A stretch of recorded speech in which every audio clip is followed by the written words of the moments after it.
My name is Rian Traut. I was involved in a motorcycle accident in 2011.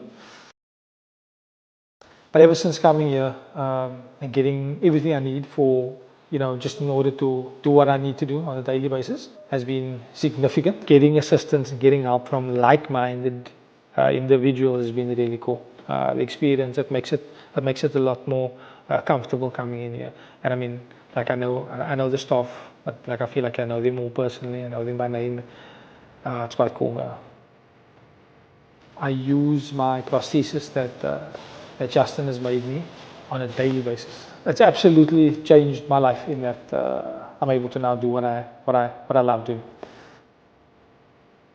The prosthesis has helped me progress in cycling, and I've progressed in cycling to a point where I now compete internationally. So I've raced at most of the international events, and I've competed.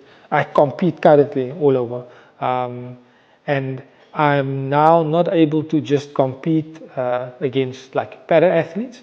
In fact, with the prosthesis, it's helped me be able to race against everybody. So in South Africa, I don't race against para athletes in South Africa. I race against everyone, able-bodied as well in South Africa. I think there's a lot in that question. Yes. I might not be able to unpack it all. No, that's perfect. That's perfect. Thanks, man.